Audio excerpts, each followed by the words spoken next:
1వ అధ్యాయము 19 నుండి చివరి వరకు చదవండి ఎవరైనా. కాగా నీవు చూచిన వాటిని ఉన్న వాటిని వీటి వెంట కలగబోవు వాటిని అనగా నా కుడి చేతిలో నీవు చూచిన 7 నక్షత్రములను గూర్చి మర్మమును ఆ 7 సువర్ణ దీప స్తంభముల సంగతియు వ్రాయుము. ఆ 7 నక్షత్రములు 7 సంఘములకు దూతలు, ఆ 7 దీప స్తంభములు 7 సంఘములు. కృపగల తండ్రి యేసయ్య నీకు వందనాలు చెల్లిస్తున్నాము. ఈ మాటలు మా హృదయంలో ముద్రించండి. రాకడ కొరకు ప్రాణాత్మ దేహములను దర్శించమని, కృప చూపించమని, అపవాది క్రియలు బంధించి మాతో మాట్లాడి మహిమ పొందమని యేసునామమును బట్టి అడుగుతున్నాము తండ్రి, ఆమేన్. పిల్లరా, ఇక్కడ ఒక చిన్న విషయాన్ని మనం జ్ఞాపకం చేసుకున్నాం. 7 నక్షత్రములను గూర్చిన మర్మం. చాలా మర్మాలు బైబిల్లో ఉన్నాయి. పిల్లరా, యేసుక్రీస్తే ఒక మర్మం. లేకపోతే అందరిలాగా అర్థమయ్యే దేవుడు అయితే ఏమండి అందరూ యేసయ్యను ఫాలో అయ్యి వద్దని కూడా ఆయన ఫాలో అయ్యిండ్రు. ఇప్పటికే ఆయన దేవుని కుమారుడిని గ్రహించిన దేశాలు ఉన్నాయి, అగ్రదేశాలే ఉన్నాయి. నేను ఆయా దేశాలను 196 దేశాల్లో దాదాపు ఎక్కువ క్రిస్టియన్ కంట్రీసే ఉన్నాయంటే యేసు ప్రభు ఎవరో వాళ్ళకు తెలుసు. దేవునికి స్తోత్రం. ప్రియులారా, ఇక్కడ 7 నక్షత్రములను గూర్చిన మర్మము. మర్మాలు అనేక ఉన్నామన్నాం, యేసుక్రీస్తు ఒక మర్మం అన్నాం కదా. దేవుని మర్మమై ఉన్న క్రీస్తు. దేవుడు అనే వ్యక్తి ఒక మర్మ పురుషుడు, అర్థమయ్యేవాడు కాదు. ఒక తయాన అర్థమైతే ఇక అందరూ పొలవమని ఆయన ఫాలో అయి తీరుతారు. ఎందుకంటే చక్కెర దగ్గరికి చీమలు వచ్చినట్టు దేవుని దగ్గరికి అందరూ పరిగెత్తుకుంటూ వచ్చేవాళ్ళు. అంత ఈజీగా అర్థం కాడు దేవుడు. కాబట్టి దేవుని మర్మమై ఉన్న క్రీస్తు. అట్లా సంఘం కూడా ఒక మర్మం. ఆ క్రీస్తు మర్మమై ఉన్న క్రీస్తు భార్య కూడా ఒక మర్మం. ఈ మర్మం ఏదనగా అని ఎఫెసీ పత్రికలో 3వ అధ్యాయంలో ఉంది. సంఘ మర్మం అది. ఇశ్రాయేలీలు అన్యజనులు ఇద్దరు కూడా నిత్య జీవ విషయంలో పాలి భాగస్తులు అనేది ఒక మర్మం. అది పూర్వకాలమున అపోస్తలులకు ప్రవక్తలకు దేవుడు చెప్పలేదట. చూడండి ఎఫెసీ పత్రిక 3వ అధ్యాయం చదువునైనా గట్టిగా. అన్యజనులు సువార్త వలన, దేని వలన? సువార్త వలన, క్రీస్తు యేసునందు యూదులతో పాటు సమాన వారసులను, ఒక శరీరమందలి సాటి అవయవములను వాగ్దానములు పాలివారై ఉన్నారనున్నది ఈ సంఘ మర్మము. అది పూర్వం ఎవరికి తెలియదట? 5లో దేవుని పరిశుద్ధులకు అపోస్తులకు ప్రవక్తలకు బయలుపరచబడినట్టుగా పూర్వమందున్నటువంటి వాళ్లకు దేవుడు చెప్పలేదట. మనుషులకు తెలియపరచబడలేదు ఈ మర్మం. కాబట్టి దేవుని కుమారుడు ఒక మర్మం, ఆయన భార్య ఒక మర్మం. ఎన్నో మర్మాలు. ఇంకొక మర్మం ఇప్పుడు చదివాం. 7 నక్షత్రములను గూర్చిన మర్మం. అంటే అది కూడా సరిగా అర్థం అయ్యే పని కాదు. ఓ తయాన్ని నమ్మేది కాదు, నమ్మటానికి అంత శక్యము కానటువంటిది. ఎందుకంటే అది ఒక అద్భుతమైన విషయమని ఎప్పుడో యుగాంతంలోనూ అంతమంది ముందు ఒమేగా స్వరములు రంజితం రాసింది. 7 నక్షత్రములు గురించిన ప్రవక్తలు అపోస్తలులు కాకుండా, లేకుండా ఆ 2 లక్షణాలు కలిగిన వాళ్ళు కూడా 7 మంది స్పెషల్ పర్సన్స్ ఉన్నారు సంఘంలో. వాళ్ళు ఎఫెసు సంఘపు దూత, ఎఫెసు స్మరణ, పెర్గము, తైతెర, ఏమండి ఫిలదెల్ఫియా, సార్దీసు, లవొదికయ, ఈ సంఘ దూతలు, ఆ దూతలు దేవుని చేతిలో ఉన్న 7 నక్షత్రాలు, వాళ్ళు మర్మమై ఉన్నారు. ఇది అర్థమైతే మొత్తం ప్రకటన గ్రంథం అంతా అర్థమవుతుంది. లేకపోతే నీ సొంత భావజాలం అర్థం బైబిల్ గురించి చెప్తే కుదరదు కదండి. ప్రకటన గ్రంథంలో స్టార్టింగ్లో ఏమన్నాడు? 7 నక్షత్రములు గుర్చిన మర్మం. అదేంటంట? ముందు చెప్పాడు, నువ్వు చూసిన వాటిని, ఉన్న వాటిని, వీటి వెంట కలగవో వాటిని. అంటే అర్థం కాలేదా? నువ్వు ఏం చూసావు? నా కుడి చేతిలో ఉన్న 7 నక్షత్రముల సంగతి చూసావు కదా, వాళ్ళు మర్మము, వాళ్ళు నా చేతిలో ఉన్నారన్నాడు. బాగానండి. 7 నక్షత్రాలు ఎవరిలో ఉన్నాయి? ఎవరి చేతిలో ఉన్నాయి? యేసు ప్రభు చేతిలో ఉన్నారంటే under control of Jesus. The 7 messengers are under control of Jesus. యేసయ్య కుడి చేతిలో ఉన్నారు, ఎడమ చేతిలో కాదు. మళ్ళా అంటే ఎక్కువ యూజ్ చేసేది ఏంటి? దక్షిణ హస్తం. దీన్ని ఏమంటారండి? ఎప్పుడు దక్షిణ హస్తం అవుతుంది? ఇప్పుడు కాదు. నేను నిలబడుకున్నాను, నా దక్షిణ హస్తం ఉత్తరం తిక్కుంది, పడమర తిక్కుంది అంటే నేను సూర్యుని తిక్కు నిలబడాలి. సూర్యుని తిక్కు నిలబడితే నా భుజం ఏపకపోతుంది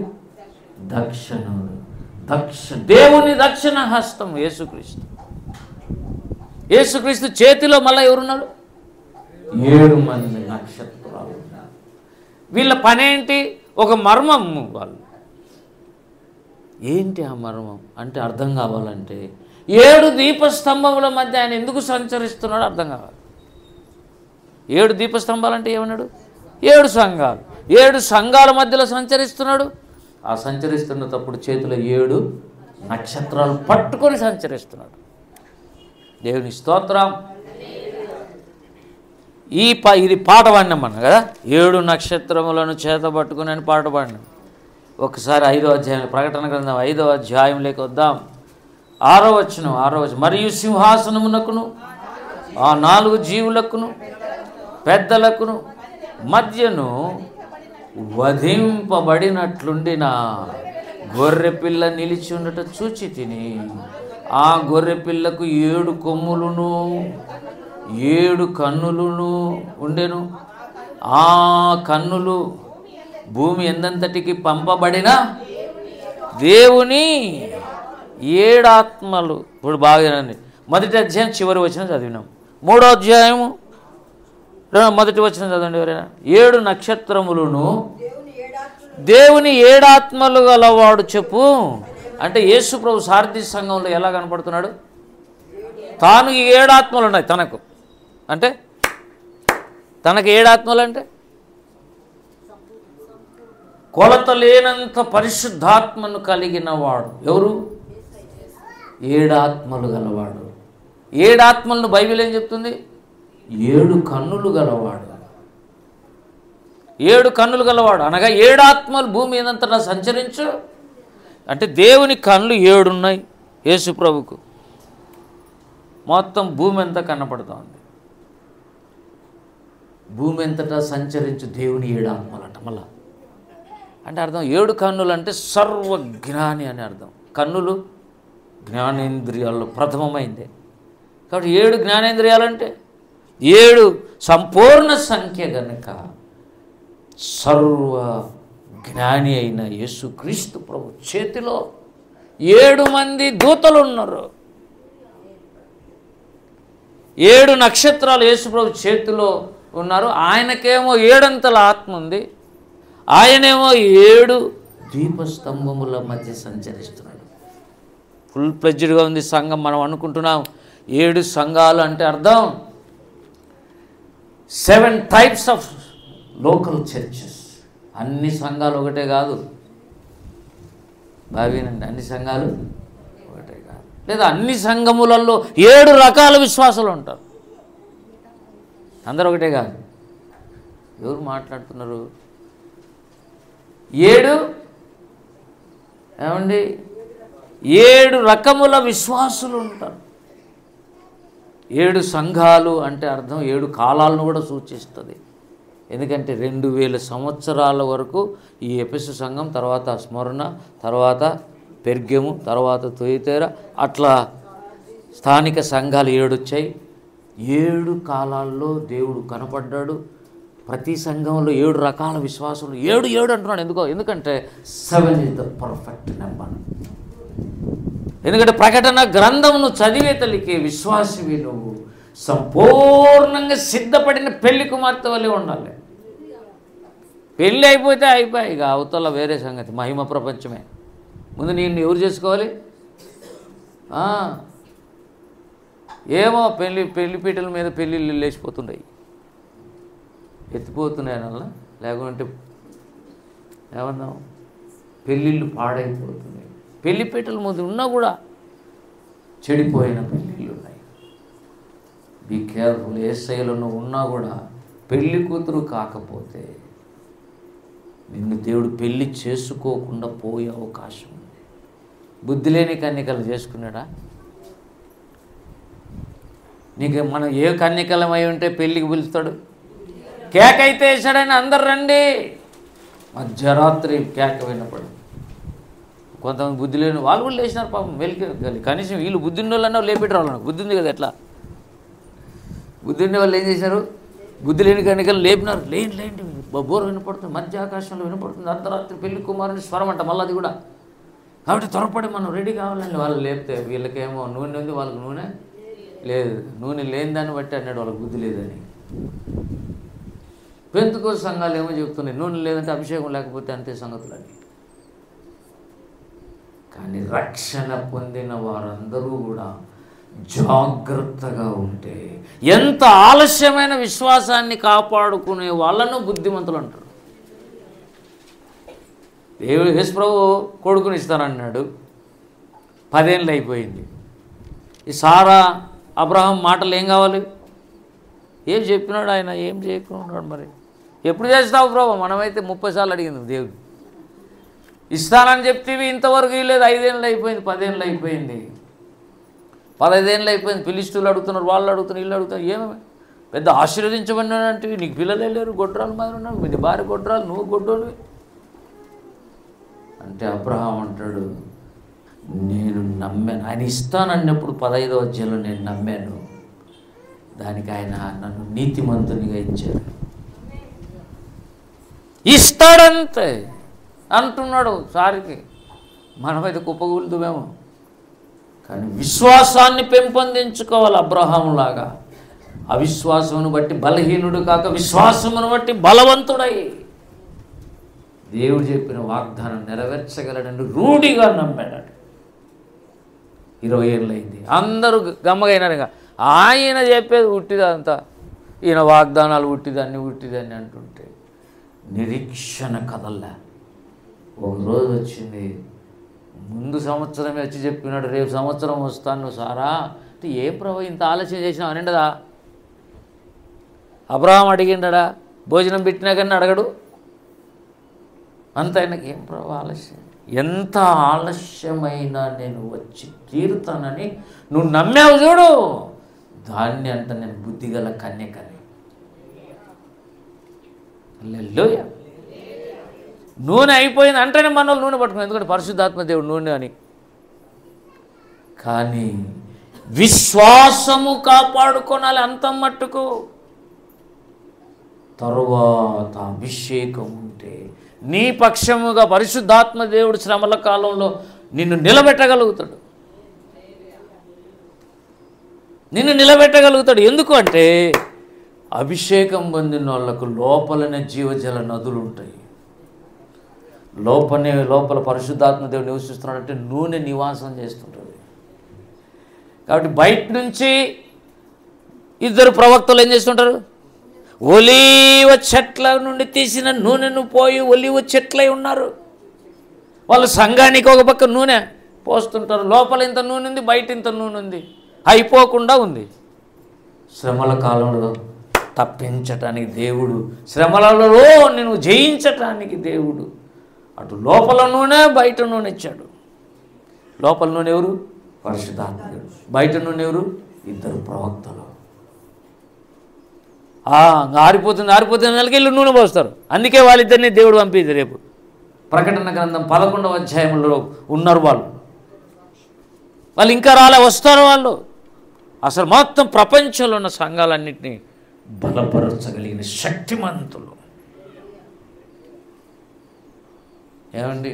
కాబట్టి ఇప్పుడు చెప్పండి, 7 నక్షత్రములు గుర్చిన మర్మం అంటే మనం సరిగా అర్థం కాకపోయినా తర్వాత చూద్దాం ఎప్పుడైనా. 7 నక్షత్రాలు మాత్రం ఎవరి చేతులు ఉన్నాయి? యేసుక్రీస్తు చేతులు ఉన్నాయి. ఆయనకి ఎన్నెంతల ఆత్మ ఉంది? 7 నక్షత్రాలకు సరిపోయే ఆత్మ ఉంది ఆయన దగ్గర. అంతేకాదు, ఆయన సంచరిస్తున్న స్థలం ఎక్కడ? సార్వత్రిక సంఘం, 7 సంఘముల మధ్య, దీపస్తంభముల మధ్య. ఈ 7 ఆత్మలను ఇంకొక పేరేమన్నాడు? 7 కన్నులు. 7 కన్నులు గలవాడు. అంతేకాదు, 7 కొమ్ములు కూడా ఉన్నాయి ఆయనకు. అక్కడనే ఆయనకి ఏమున్నాయి? 7 కొమ్ములు. 7 కొమ్ములు అనగా, కొమ్ము అంటే శక్తి, రాజు, అధికారి అని అర్థం. పెద్ద కొమ్ము అంటే దానియేలు గ్రంథంలో ఎవరు? Alexander the great. పెద్ద కొమ్ము అన్నాడు దానియేలు. చిన్న కొమ్ము అన్నాడు యాంటీ క్రైస్ట్. పెద్ద కొమ్ములో నుంచి 4 కొమ్ములు బయటకు వచ్చి ప్రపంచ రాజ్యాన్ని ఏలేయి అన్నాడు. 4 రాజులు. అలెగ్జాండర్కు 4 సైన్యాధిపతులు ఉంటే అతను చనిపోయినాక ఈ 4 పంచుకున్నారు. వీళ్ళ 4 కొమ్ములు అన్నాడు. అంతేకాదు, అంచె దినాల్లో ఉన్నటువంటి చిన్న కొమ్ము ఎక్కడి నుంచి వస్తుంది? 10 కొమ్ములు కలిగి 7 తలలు కలిగిన క్రూర మృగంలోంచి వస్తుంది. 10 కొమ్ములు అంటే 10 మంది రాజులు. రాజరికాన్ని కొమ్ము ఏమంటాం? శక్తిని సూచిస్తుంది. ఇప్పుడు 7 యేసుప్రభువుకి ఏముంది? 7 కొమ్ములు ఉన్నాయి అంటే అర్థం ఏంటి? కాదు, సర్వశక్తిమంతుడు. సర్వశక్తి, వినాలా, జాగ్రత్త వినాలా. సర్వశక్తిమంతుడు, సర్వజ్ఞాని. జ్ఞాని కన్నులు ఉంటే సర్వజ్ఞాని. ఇదే మాటలు 2 సార్లు జకర్యా 3లో, జకర్యా 4లో, జకర్యా 3లో, జకర్యా 4లో అన్నాడు. యెహోషువతో మాట్లాడుతూ అన్నాడు, మీరు ఆ రాతిని తేరి చూడుడి, ఆ రాతికి 7 నేత్రములు కలవు. చూడండి, చదువు. యెహోషువ ఆ రాతిని, యెహోషువ ఎదుట ఒక రాయిని పెట్టాను, ఆ రాతిని తేరి చూడుడి. నాయన, ఇది ఇంటే కన్నా భవిష్యత్తే మంచిది. మీరు చాలా మందికి అయిపోయింది అది. ఏంది 7, ఏంది నక్షత్రాలు, 7, 1:30 రా. ఎంత టైము? అసలు చెప్తున్నాను, ఏమీ లేకపోయినా, పరమ చదువు రాకపోయినా, ముద్దులైనా వాళ్ళని ఇంటెలిజెన్స్గా తయారు చేయొచ్చు. కానీ ఇంట్రెస్టే లేని విద్యార్థి అనుకో, ఏం చేయాలన్నీ? వారికి ఎంత చెప్పినా మీ చదువు ఎక్కదా? చదువు రాని మొద్దు, కదలేని ఎద్దు. ఏమన్నారు? లోబడని వాడు ఇక కదలకుండా అయిపోతాడు. సరే, జాగ్రత్తగా వినండి మాట. 7 ఆత్మలు కలిగిన వాడు అంటే 7 కన్నులు గలవాడు పాత నిబంధనలో ప్రధాన యాజకుడైన యెహోషువ ఎదుట నిలబడి ఉన్నాడు. మీ ఎదుట ఒక రాతిని ఉంచి ఉన్నాను, దానికి 7 నేత్రములు అంటే కన్నులన్నే, నేత్రాలన్నే ఒకటే. 7 కన్నులన్నే, 7 ఆత్మలన్నే ఒకటే. అంటే యెహోషువ ఎదుట నిలబడిన 7 నేత్రములు కలిగిన వాడు, 7 కన్నులు కలిగిన వాడు, 7 ఆత్మలు కలిగిన వాడు ఎందుకు నిలబడి ఉన్నాడు? అతన్ని కడిగి అగ్నిలో నుండి తీసిన కొరివిలాగా చేద్దామని. దేవుని స్తోత్రం కలుగునాక. యెహోషువను ఏం చేశాడు? సేవకుని ఏం చేశాడు? అగ్నిలో నుండి తీయబడిన కొరివిలాగా తయారు చేయడానికి దేవుడే దిగి వచ్చాడు. అట్లే 4వ అధ్యాయంలో జెరుబ్బాబెలు చేతిలో నూలుగుండు ఉండటం చూచి 7 కన్నులు, చదవండి కింద, ఆ 7 నేత్రాలు దేన్ని చూస్తున్నాయి? 4వ అధ్యాయంలో జెరుబ్బాబెలు చేతిలో నీళ్లు గుండుట చూచి. అదేంటది? చాలా కనెక్షన్లు ఉన్నాయి, మీకు ఏం చెప్పను. ఇవన్నీ 7 నక్షత్రాలు యేసుప్రభు చేతిలో ఉన్న 7 నక్షత్రాలు, యేసుప్రభుకేమో 7 ఆత్మలు, ఆయనకేమో 7 కన్నులు. ఏమండి 7 దీపస్తంభాల మధ్య ఎందుకు సంచరిస్తున్నాడు? ఈయన యెహోషువకు జెరుబ్బాబెలుకు ఎందుకు కనపడినాడు అంటే ఒక్క క్లూ. జెరుబ్బాబెలు 4వ అధ్యాయంలో రాయబడిన జెరుబ్బాబెలు ఎదుట, గొప్ప పర్వతమా నీవు జెరుబ్బాబెలును ఎదిరిస్తున్నావు గనక నిన్ను చదును భూమి చేయడానికి జెరుబ్బాబెలు చాలు, నేను అవసరం లేదన్నాడు. ఏమన్నాడు?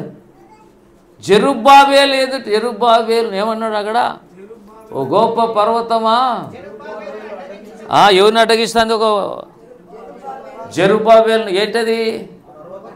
గొప్ప పర్వతం అని ఎవరికి పేరు? పర్వతాల రాజుకు పేరు. పర్వతాల రాజు ఎవడు?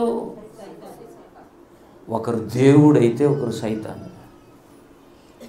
దేవుని పేరు కూడా పర్వతమే, సాతాను పేరు కూడా పర్వతం. అయితే వీడి పేరు నాశన పర్వతం, గొప్ప పర్వతం. కానీ దేవుడు అటువంటిది కాదు, ఆయనకు పరిశుద్ధ పర్వతం అంటే ఇష్టం. హల్లెలూయా. జెరుబ్బాబెలు చేతిలో నూలుగుండు ఉండుట చూచి ఆ 7 ఆత్మల చేత ఆయన కలిగిన వాడే సంతోషించాడంట. అంటే అర్థం, ఈ జెరుబ్బాబెలు ఎవరు అంటే 7వ నక్షత్రం అని. 7 నక్షత్రాల్లో లాస్ట్ నక్షత్రం అని అర్థం. నేను అన్నీ రివీల్ చేయడం లే, అనవసరం. కనీసం ఇక్కడ ఏదో ఉందని తెలిస్తే చాలు. 7 నక్షత్రాలు, 7 దీపస్తంభాలు, 7 ఆత్మలు కలవాడు. ఏందో చేస్తున్నారు, ఏం చేస్తున్నారో అనేది వేరే సబ్జెక్టు, కానీ ఏదో చేస్తున్నారు. జాగ్రత్త. ఏం చేస్తున్నారు బహుశా అంటే సింపుల్, 2వ రాకడ కొరకు ఆయన ఏదో చేస్తున్నాడు. హల్లెలూయా. సెకండ్ కమింగ్ కొరకు ఆయన ఏదో చేస్తున్నాడు. దానికి ఒకంత ఆత్మ సరిపోదు, 7 అంతల ఆత్మ కావాలి. యేసుక్రీస్తు ఒకడే సరిపోడు, ఆయన చేతిలో ఉన్న నక్షత్రాలు కూడా మర్మ పురుషులు వాళ్ళు. ఎందుకు మర్మాలు అంటే, ఇక్కడ భూమి మీద ఒక నక్షత్రం పనిచేస్తుంటే పరలోకములో ఒక దేవదూతకు భూమి మీద ఉన్న ఒక నక్షత్రానికి కనెక్షన్ ఉంటుంది. ఏముంటుంది? అందుకే 8వ అధ్యాయం మొదటి వచ్చిన ఎవరైనా చదవండి. ఆయన 7వ ముద్రను విప్పినప్పుడు పరలోకమందు ఇంచుమించు అరగంట సేపు నిశ్శబ్దముగా. ఎందుకు అరగంట సేపు నిశ్శబ్దం? అంతటా నేను దేవుని ఎదుట నిలిచి 7 దూతలను చూచి తిని, 7 బూరలు ఒక్కొక్క చేతిలో 7 మంది ఇట్లా నిలబడినారు. అక్కడ భూమి మీద ఎవరున్నారు? 7 నక్షత్రాలు అనగా దేవుని చేతిలో ఉన్న మర్మభూయిష్టమైన నక్షత్రాలు ఉన్నారు. వాళ్ళను స్టార్స్ అంటారు. 7 స్టార్స్ వాళ్ళు. ఇక్కడ 7 బూరలు ఊదే వాళ్ళు బూదకు ముందు వాళ్ళు కొన్ని మెసేజ్లు పంపించాలి, తర్వాత బూరలు ఊదాలి. 17 7వ దూత పలుకు దినములలో అతడు బూర ఊదబోచుండగా దేవుడు తన దాసులకు ప్రవక్తలకు తెలిపిన సువార్త ప్రకారం దేవుని మర్మము 7వ దూత పలుకు దినములలో అతడు ఊదబోచుండగా, అంటే బూర ఊదక ముందు ఏం చేస్తున్నాడు? పలుకుతున్నాడు, మాట్లాడుతున్నాడు. అంటే అర్థం 7వ దూత భూమి మీద ప్రసంగాలు ఏవో చేస్తాడు. పలుకుతున్నాడు అంటే ప్రసంగాలు చేస్తాడు. ఆ ప్రసంగాలు అయిపోయిన తరువాత 7వ బూర మోగుతుంది. అంటే ప్రతి బూర, పరలోకంలో ఒక బూర మోగిందంటే దానికంటే ముందు ఒక ప్రవక్త భూమి మీద పలుకుతుండాలి. ఈ ఎక్స్ప్లెనేషన్ అంతా ఎవరు చేయాలి? 7 బూరలు పట్టుకున్న వాళ్ళు చేస్తుండాలి వీళ్ళకి ఎక్స్ప్లెనేషన్ అంతా. మొదటి నక్షత్రం ఎవరు? నో డౌట్ పౌలు. నో డౌట్ పౌలు, ఎందుకంటే యుగములలో తరములలో మరుగు చేయబడిన మర్మాలు దేవుడు అతనికి మాత్రమే చెప్పాడు. అందుకే ఎఫెసు సంఘమునకు దేవుని సంకల్పం అంతా నేను దాచిపెట్టకుండా చెప్పి తినన్నాడు. ఎఫెసు సంఘానికే, ఎఫెసు సంఘపు దూతతో ఇలాగ రాయము అంటే పౌలుకు పరలోకంలో ఉన్న మొదటి దూత ఊరే దూతకు కనెక్షన్ ఉంది. కాబట్టి ఓఫీర్ అని ఎలా రాశాడంటే దాన్ని చాలా రెఫరెన్సులు ఉన్నాయి. దేవుడు చెప్పాడట, బాబు ఏ భక్తుడైన భూమి మీద నేను వాడుకునేటప్పుడు అతనికి హెల్ప్ చేయటానికి ఒక ఏంజల్ని పెడతానని చెప్పాడట. దానికి బెస్ట్ ఎగ్జాంపుల్ అని చూపిస్తే యోహాను సువార్త, యోహాను రాసిన ప్రకటన గ్రంథం 1వ అధ్యాయం 1వ వచనం, ఈ సంగతులు త్వరలో సంభవింపనై ఉన్నవి, ఆయన తన దూత ద్వారా వర్తమానం పంపి తన దాసుడైన యోహానుకు వాటిని సూచించాను. మొత్తం ప్రకటన గ్రంథం అంతా ఎవరు సూచించారు? తన దూతను పంపి యోహానుకు సూచించమని చెప్పాడు. కాబట్టి పరలోకములో ఉన్న ఒక దూత యోహాను ద్వారా మాట్లాడుతున్నాడు, మొత్తం సంగతులన్నీ చూపిస్తున్నాడు. లాస్ట్ వరకు అతనే ఉన్నాడు. చూడండి లాస్ట్ అధ్యాయం చూడండి, ప్రకటన గ్రంథంలో లాస్ట్ అధ్యాయంలో ఏమండి 8వ వచనం, యోహాను నేను ఈ సంగతులు వినిన వాడను చూచిన వాడను నేను విని చూచినప్పుడు అది వాటిని నాకు చూపుచున్న దూత ఒకడు ఉన్నాడు. అప్పుడే నేను చూశాను. ఆ దూత పాదముల ఎదుట నమస్కారం చేయుటకు సాగిలపడగా అతడు, వద్దు సుమి, నేను నీతో ప్రవక్తలతో సహోదరులతో ఈ గ్రంథమందున్న వాక్యాలు గైకుని వారితో సహదాసును, నువ్వు ఒక దాసును నేను ఒక దాసుని. హల్లెలూయా. కాబట్టి భూమి మీద ఉన్న భక్తులకు పక్కన ఎవరిని పెడతా వచ్చినాడు దేవుడు? ఏంజల్స్ పెడతా వచ్చినాడు. ఇప్పుడు యోహానుకు పెట్టడమే కాదు, అంటే అంతకుముందు ఎవరికి పెట్టినాడు? పౌలుకు పెట్టినాడు. అందుకే నాకు కలిగిన విశేషమైన ప్రత్యక్షతలు, హల్లెలూయా, ఎన్నో దేవుడు చూపిస్తున్నాడు. అన్ని అద్భుతాలు అన్ని. ఇప్పుడు ప్రపంచ యాత్రికులని మనోళ్ళంతా ప్రపంచం అంతా తిరుగుతున్నారు. దేవునితో గన చేయి కలిపి హానోకులాగా యాత్ర చేస్తే విశ్వములోని అన్ని గ్రహాలు తిప్పుతాడు. హల్లెలూయా. అంటే మనకు తెలియదు అవన్నీ పైన ఏముందో మనకేం. ఇక్కడ మాత్రం ఒక ఏంజల్ బోర ఊతాడు, అంతకుముందు ఒక ప్రవక్త పలుకుతాడు. రెండవ దూత బోర ఊతాడు, అంతకంటే ముందు ఒక ప్రవక్త భూమి మీద. అంటే ఏంజల్ అంటే దేవదూత, భూమి మీద ఉన్న ప్రవక్త, ఇద్దరు కలిసి చేసే సంయుక్త సేవ మర్మము అన్నాడు. ఎందుకంటే ఏంజల్స్ ఇన్వాల్వ్ అయినారు, ప్రవక్తలు ఇద్దరు కలిసి చేస్తున్నటువంటి విషయం ఇది.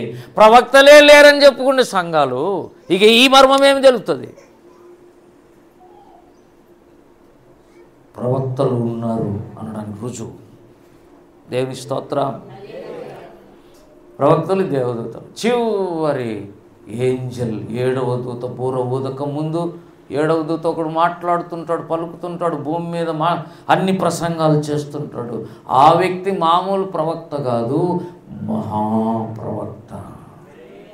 ఆ ప్రవక్త వచ్చినప్పుడు తండ్రుల హృదయం పిల్లల తట్టు, పిల్లల హృదయం తండ్రి తట్టు తిరుగుతుంది. ఆ ప్రవక్తకు ఎప్పుడు ఒక ఏంజల్ హెల్ప్ చేస్తూనే ఉంటాడు. అప్పుడు 7వ సంఘం, లవొదికయ సంఘం చక్కబడుతుంది. గుడ్డివాడును, దౌర్భాగ్యుడును, దిక్కుమాలిన వాడును, దిగంబరివిని అన్నాడు కదా, ఇవన్నీ నీకున్నాయి. ఇవన్నీ రెడీ చేసే ప్రవక్త ఒకడు ఉన్నాడు. దూతతో ఇలాగ రాయము. ఆ దూత వచ్చి మిమ్మల్ని అందరూ ఏం చేస్తాడు? గుడ్డోళ్ళ కళ్ళు ఇస్తాడు, అనేక మర్మాలు చూపిస్తాడు నీకు. మంచి వస్తువులు, ఇంతకుముందు వస్త్రాలు ఒకటే జత ఉండే, నీకు రక్షణ వస్త్రం తగిలించుకొని తిరుగుతుంటివి. ఇప్పుడు ఉల్లాస వస్త్రం వచ్చింది. ఏమండి, ఉల్లాస వస్త్రమే కాదు, తెల్లని వస్త్రాలు వచ్చినాయి. సన్నని ఏమన్నాడు? నీతి వస్త్రాలు అన్నాడు ఒకసాట. చాలా వస్త్రాలు ఎలా వస్తున్నాయి అంటే దేవుడు తన ప్రవక్తలు నంపి సంఘాన్ని డెకరేట్ చేస్తున్నాడు. అలంకరించుకోండి ఎస్తేరును, అహశ్వరోసుకు కావాలని చెప్పాడు. అహశ్వరోష ఆమె మీద మనసు పెట్టుకోవాలంటే ఆమెను పరిశుద్ధాత్మ దేవుడు అలంకరించాలి. వేరే వాళ్ళు అలంకరిస్తే ఆయనకి ఏమి ఇష్టమో నీకు తెలీదు. కొంపదీసి పెళ్లి కూతురు కాటుకు పెట్టుకునేది అనుకో, ఇట్లా వీటికి కాటుకంటే ఇష్టం లేదు కొంతమంది. యేసుప్రభువుకి ఇష్టం లేదనుకో కాటుక, అప్పుడు బరువు అవుతుంది. ఆయనకి ఇష్టమైందే నువ్వు చేయాలి. ఆయన కాటుకు పెట్టుకోవడం ఇష్టమే. అందుకే లవదీక సంఘానికి ఏమన్నా తెలుసా, నీ కన్నులకు కాటుక ఇస్తాను తీసి పెట్టుకోండి. కాటుకంట ఏంటి మన ముస్లిం సహోదరులు అయితే వాళ్ళు పురుషులు కూడా పెట్టుకుంటారు. దేవునికి కూడా ఇష్టమైంది కాటుక. ఏంటి ఆ కాటుక? కంటికి చలువనిచ్చే కాటుక, కళ్ళను చల్లపరిచే కాటుక, తేటపరిచే కానుక. ఆ యొక్క కాటుక ఆత్మాభిషేకమే. ఏంటంటే అది నీ కళ్ళకు ప్రత్యక్షతలు ఇవ్వాలంటే పరిశుద్ధాత్మ అనే కాటుకను నా యొద్ద ఏమన్నాడా చూడండి, నీకు దృష్టి కలుగునట్లు. అది సంగతి యేసుప్రభువు దగ్గర దొరుకుతుంది. ఈ కాటుక ఎక్కడ దొరకదుగా. ఈ కాటుక ఎక్కడ దొరుకుతుంది? ప్రతి లేడీస్ కార్నర్లో దొరుకుతుంది సార్. లేడీస్ కార్నర్లో దొరుకుతుంది. అది మామూలు కాటుక. ఇది పరిశుద్ధాత్మ అనే కాటుక కనుక నీ కళ్ళకు చలువనిస్తుంది, కళ్ళను స్ట్రెయిన్ కానిదు. నీ కళ్ళకు కాటుకున్నప్పుడు నువ్వు దేవుని ఆత్మాభిషేకం చే దేవుణ్ణి చూస్తావు. దేవుని స్తోత్రం కలుగుతుంది. కాబట్టి ఏదో లింక్ ఉంది కదండి. 7 నక్షత్రాలకు, 7 దీపస్తంభాలకి, 7 ఆత్మలు కలిగి సంచరిస్తున్న యేసు ప్రభుకు, ఈ 7 ఆత్మలు 7 కన్నులని చెప్పిన జెరుబ్బాబేలుకు, పైన యెహోషువకు సంబంధాలు ఉన్నాయి. ఏంటా సంబంధం అనేది మనకు ఎప్పుడైనా దేవుడు అడిగి చెప్పుకుందాం. కానీ ఇప్పుడైతే బైబిల్లో అన్ని వాక్యాలకు సంబంధాలు ఉన్నాయి, అన్ని గ్రంథాలకు సంబంధాలు ఉన్నాయి. ఎందుకంటే చేతిలో పట్టుకొని నడిపిస్తున్నవాడు, 7 ముద్రల గ్రంథాన్ని చేతికి తీసుకున్నవాడు యేసయ్య. మొత్తం ఈ బైబిల్ గ్రంథంలోని అన్ని గ్రంథాలను నడిపిస్తున్నటువంటి వాడు పరిశుద్ధాత్మ దేవుడు యేసుక్రీస్తు ప్రభువు. బైబిల్ని ఎలా చదువుతున్నావు? మోకాళ్ళ మీద చదువుతాడు. రంజిత్ అయితే నేను చూసినాను, తెల్లారుజామున లేచినాడంటే మోకాళ్ళ మీద చదువుతాడు బైబిల్ని. నేను అది చూసి అసలు నేను అదే నేర్చుకున్నాను. తలదిండి వేసుకుంటా అంతే, కింద తలదిండి వేసుకుని బైబిల్ మంచం మీద పెట్టుకుని చదివి. నేను ఆడ చూసిందే, అన్నం చూసిందే. బైబిల్ భయభక్తితో విశ్వాసంతో చదువు. నీలో ఎప్పుడు జీవం ప్రవహిస్తూనే ఉంటుంది. ధర్మశాస్త్రం ధ్యానించేవాడు నీటి కాలువలో ఎవరన్నా నాటబడినదై ఆకు వాడక. నీ టైం పోగొట్టుకోకుండా నీ టైంలో ఫలిస్తావు. నీ టైంలో ఫలించాలంటే నువ్వు ఎక్కడ ఉండాలి? కాలువల పక్కన ఉండవో లేదో, ఎప్పుడు బైబిలే చదవవు. నీకెందుకో వస్తాయి కాలువలు. ఏమండి, బైబిల్ చదువుదామని ఆశగా కూర్చుని ప్రాణాల గురించి మాట్లాడుతుంది దేవుడు. చెప్తున్నా, 8 పుస్తకాలు డిసెంబర్ 31 లోపల అయిపోవాలి. ఎవరు త్వరగా అయిపోయేస్తే వాళ్ళకి మంచి గిఫ్ట్ అని చెప్పాను. చదువుతున్నారా? చేతులు ఎత్తండి, చేతులు ఎత్తండి. హల్లెలూయా చెప్పడానికి అనుకుంటారు చాలామంది. వదిలేదించండి. అంటే మీరు ఎవరు ఇంకా వినలే సేవకుని మాట, ఇంకా అసలు పళ్ళ చెవులో అన్నీ. అందరూ చదివిన వాళ్ళు, నేను అందరికంటే నేను చదివిన ఎక్కువ. నేను చదవలే ఆ పుస్తకాలు, కొత్తగా చదవాలా. యుగాంతంగా నుంచి 8 పుస్తకాలు కొత్తగా చదవాలి. ఏం ఊరికి చదవడం కాదు, జాగ్రత్తగా చదవాలి. 6 నెలల టైం ఉంది. ఈ నెలతో పాటు ఎన్ని ఉన్నాయి? ఇంకో 6ది కలుస్తుంది. ఏమైనా చదవచ్చు, పెద్ద సంగతి కాదు. ఒక్క రోజులో చదువుతాను నేను. 1.5 రోజుల్లో నేను విశ్వచరిత్ర చదివినండి. చదువుతా అనుకుంటే అయిపోయేది. ఇక నిద్ర రాదు. నెక్స్ట్ ఏందో చూడాలా, నెక్స్ట్ మర్మం ఏంటో చూడాలా, రెఫర్ చేస్తాను. దేవుని స్తోత్రం కలుగునుగా. ఈ దినము ఒక బైబిల్ విద్యార్థులకే 7 నక్షత్రాల మర్మం అర్థమవుతుంది. దేవుని అడుగు, ప్రభువా మంచి విద్యార్థిగా నన్ను చేయి, బైబిల్ విద్యార్థిగా నన్ను చేయి. ఈరోజు నేను చక్కగా బైబిల్ చదువుతాను. చదువు వచ్చిన ప్రతి ఒక్కరు చదవాల్సిందే. నేను ఆ పని ఉంది, ఈ పని ఉంది, మీ అయినా చెప్పాకండి. నాకు స్కూల్కి టైంకి రావాలి అంతే. టీచర్లకి నేను ఇంటికాడ స్నానం చేసినాను, టిఫిన్ నాకెందుకైనా, నువ్వు డ్రెస్ వేసుకొని స్కూల్ డ్రెస్ వేసుకొని స్కూల్కి వచ్చారు మీ పిల్లలు అంతే. లేకపోతే గేట్ బయట వాళ్ళు, నేను కాదు. మనం సంఘం ఇది, అంతకంటే సీరియస్నెస్ ఉండాలి. దేవుని స్తోత్రం కలుగును గాక. అట్టి కృప సమృద్ధిగా సంఘం మీద దేవుడు దిగును గాక, కుమ్మరించును గాక. రండి ప్రార్థన చేద్దాం. కృపగల తండ్రి, ప్రేమగల నాయన, పరిశుద్ధుడైన దేవ, ఈ మాటలను హృదయంలో ముద్రించండి. అసలు ఆశ్చర్యకరమైన విషయాలు అవి. వాటిని చదవడానికి, గ్రహించడానికి మాకు శక్తి చాలు. అసలు